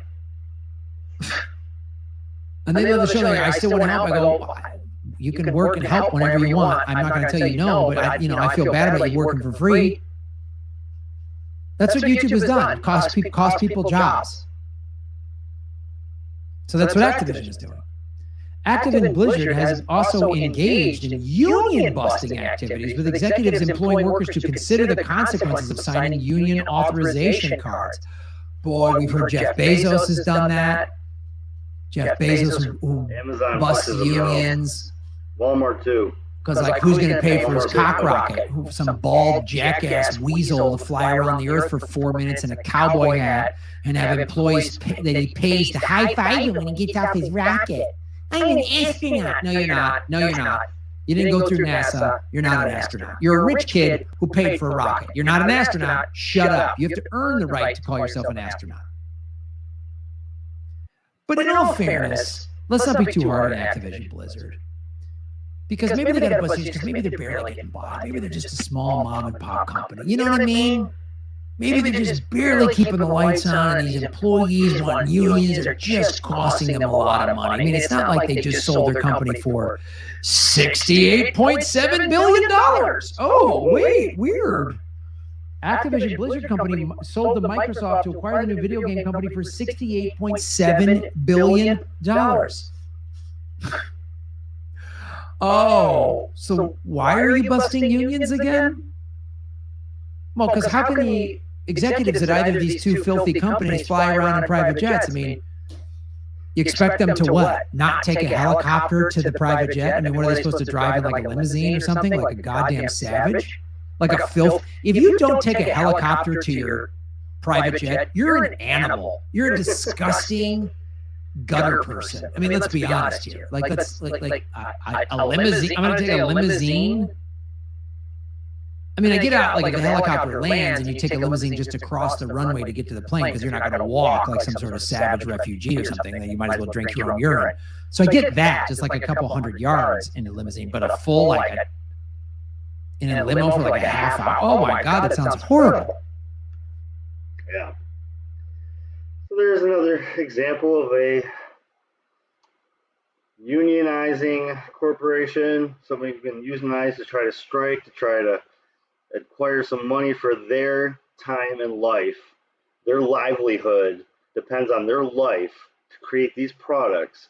And then the company, the CEOs, the board members, whatever, they abstract massive amounts of wealth and walk away. So yeah, just unacceptable. And Socialist MMA did a little something on the student debt boycott and the debt economy. So I want to check out this short segment tonight. Blue Moon Red Wine, they're doing a student debt rebellion live stream, because the United States government just announced they're going to start charging people for student loans starting next year. And Marxist thought, leftist thought, is what would happen if we all fuck you, we're not going to pay? What they're going to do? That's what they call a student debt strike. And that's what they're talking about on their stream. And I have Blue Moon on the show.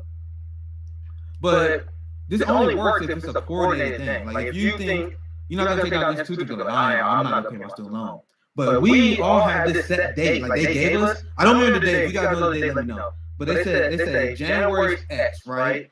January X, we're gonna start the student loan debt collection again. If everyone's like, all right, we're not paying you, like we as a society deem you as an unworthy and unnecessary institution that actually destroys our economy because you steal money from our most valuable spenders. Our most valuable spenders. It doesn't make sense on face value, but capitalism doesn't supposed to because it's all about wealth transfer to the capitalist class. So now, yep, another person talking about wealth transfer. Look at that. Reoccurring theme for the night. I find them once in a while. It just takes to the end of the show for me to find them. Shit. Recurring theme. Transfer of wealth. If it's student debt to the government to cover debts that could be paid by corporate taxes instead. I don't know if everybody knows this, but corporate taxes used to be 65% of our tax revenue for the federal government. It is now more like 20%, and income tax is now 60%. So we used to get most of our money from corporations. Now we get most of our federal money from us. That's what happened. From 1930 to 1980, that transfer happened. That's what's happened to us. And so when you're trying to talk about student debt, you're talking about collective working people's debt that could be taken up instead of corporate debt. It should be flipped. That debt should be transferred to corporations for not paying taxes for the last 100 years in this country. Let's actually think about the economic of student loan debt, right? Okay, you got people that are going to school to get degrees, and they're going to get high-paying jobs, and they're in the 20 to 45-year range. So you're going to take your most powerful spending block and put them in debt. How does that make sense? That doesn't make sense. Once again, capitalism is all about funneling money to the rich. So the people who are part of the student debt thing and the politicians who take their donations, they make money. So as a society, it doesn't make sense. That's capitalism for you.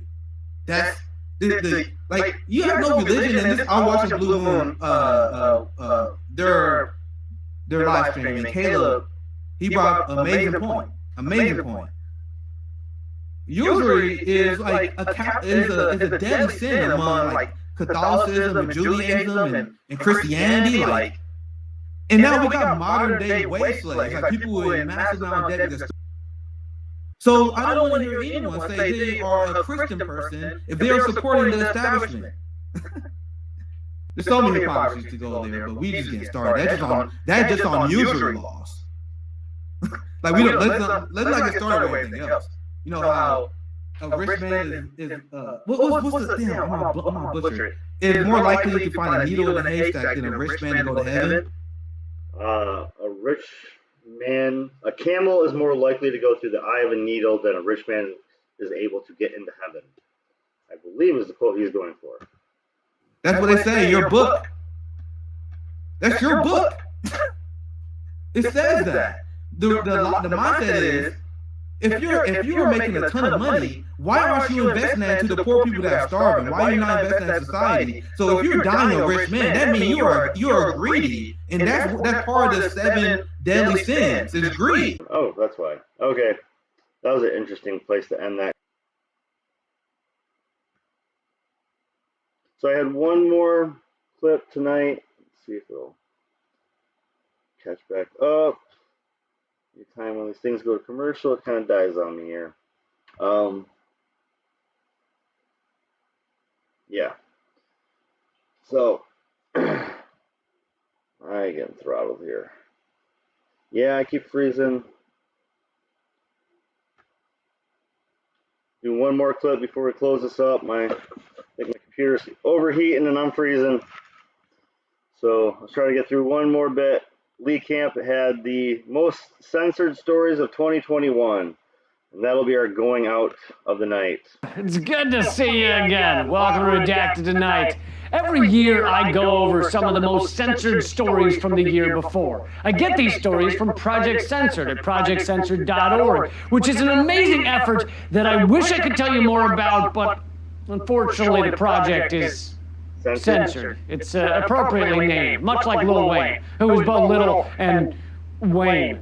So, as Nancy Reagan once said to the prone-ass chicks of the Grand Wizard of the Freemasons, let's dive into this. Number one of the most censored of the year, prescription drug costs set to become a leading cause of death for elderly Americans. That's right, the U.S. for-profit healthcare system is killing people. I know you find that as shocking as Wells Fargo overcharging people, but yes, more than 1.1 million seniors could die prematurely over the next decade because they will be unable to afford the high prices of their prescription medications. Cost-related non-adherence will become a leading cause of death in the U.S. ahead of diabetes, influenza, pneumonia, and kidney disease by 2030.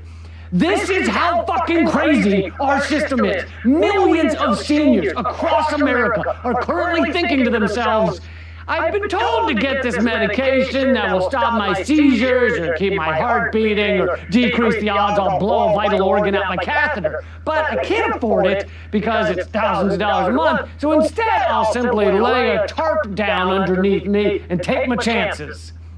You see, not taking necessary medications can cause what they call in the medical community premature death, which is like one of the worst things you can get prematurely.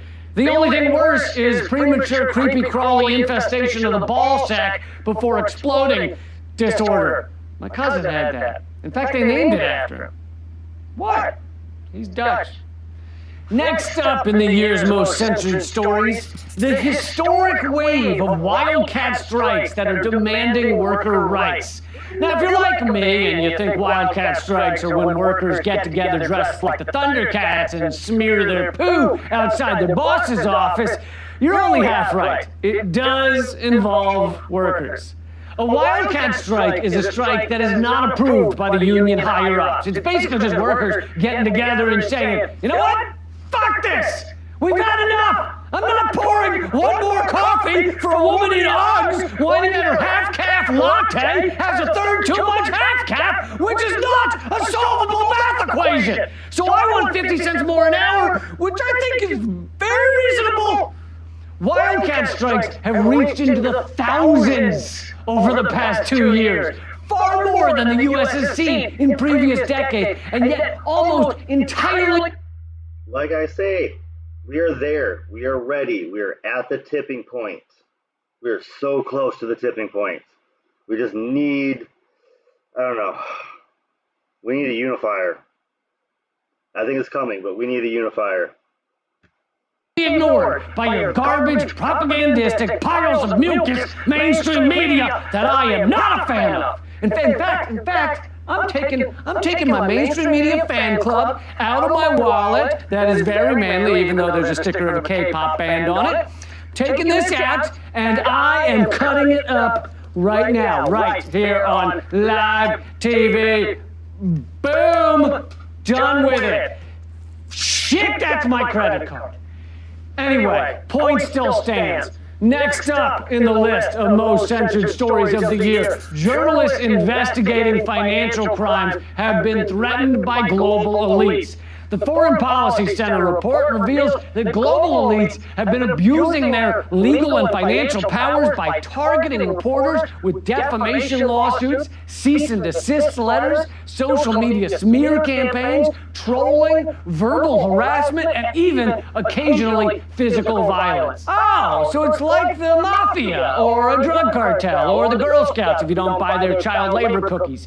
You reveal what one of those groups is really up to, and they'll kill you. Or worse, pay people to make fun of you on Instagram. So this means that the global elite, a group of people who have the most money, the most power, and the most Jenny Craig weight loss franchise locations, they behave like the mafia. So essentially, the world is run by the mafia. That actually explains a lot, such as why the Democrats couldn't get the minimum wage increased, yet passed a bill for higher minimum horse heads in your bed. Perhaps more astonishing than the fact that the journalists revealing large-scale financial crimes are being persecuted is that the other journalists won't cover their story. You know, the ones whose closest thing to investigative reporting is asking the former head of the CIA/new correspondent how his weekend was. The ones on the mainstream airwaves. They treat this story the same way people treat being asked by a friend to help them move. They won't get near it. In order to get out of helping a friend move, I once pretended to be racist for a month so he'd end the friendship. Probably should have just said I had a bad back. But how can they not cover this story? It's their colleagues getting attacked, but they don't cover it because mainstream media reporters are meant to protect the ruling elite. Even when they go after someone rich and elite like Trump, it's in order to protect their corporate owners from Trump, who was accidentally revealing what the American empire actually is. It's racist, it's cruel, it's selfish, it's sociopathic. Trump couldn't cover that up because those are his favorite qualities about himself. Moving on, we have... Exactly. He just put the face that they all are. They're all Trump. He's just blatant with it. He doesn't know how to be diplomatic. He doesn't know how to be that. But they are all Trump. Everybody in D.C. is Trump. All the billionaires are Trump. They're all the same. Time for one more of the most censored stories of the year. And no, it has nothing to do with Novak Djokovic getting banned from that tournament for stealing several of the ball boys, smuggling them to his palatial Serbian villa, and forcing them to toss melon balls into his mouth from a great distance. Turns out that's not actually frowned upon by the International Tennis Federation. No, the next most censored story is that U.S. factory farms are a breeding ground for the next pandemic. The threat boils down to American excess, Jessica Moss wrote. Over the past 50 years, meat production has increased about 260%. Mostly because of Burger King's new Eat Your Way Out meat helmet. 3 people died from that, but survivors say it's delicious. Survivors Say It's Delicious was also the name of a limited liability brothel I briefly owned. Small world. Anyway, as Moss reported, 99% of U.S. meat comes from factory farms, where poor conditions and stress on the animals means that disease can emerge on the farms and spread through the herd at lightning speed. This means that in factory farms, the diseases mutate quickly and Mad cow disease, number 2, coming near you, for you, if you eat meat. And it'll be something like mad cow disease or pork or something. And it's going to go through their guts and go right into your system. That's going to be the next pandemic. Like Candace Owens in her first career as Thunderdome champion. On top of that, many of the animals are pumped full of antibiotics because it's the only way they will survive when stacked on top of each other knee-deep in shit and rotting vomit. It's the same reason everyone at the White House is pumped full of antibiotics. Except for Chief of Staff Ron Klain. He just showed up looking like that. Point being, the uniquely disgusting, uniquely grotesque American factory farming is a breeding ground for antibiotic-resistant superbugs. So if you want to create another pandemic disease that wreaks havoc on humans and screws up all of our lives, factory farms are how you fucking do it. A distant second is the vampire bat cavern where Jared and Ivanka make sex. A distant second. Coming from Washington, D.C., the belly of the beast is redacted tonight. Redacted tonight. Check it out. Great show. Obviously better than what I just did. So, but this is more for our nightly stoner review. And I hope a few of you enjoyed taking the review down Clips Lane, getting mad as fuck at Trump. Seeing a shill of a corporate Nancy Mace, and we will do the same thing again tomorrow. Hopefully, if you liked it, share it out. We'll take down some more politicians and get you some more stony news. Burn through some indie clips tomorrow. Let's burn one down and stay on top of things, guys. Stay in the know. Don't let mainstream media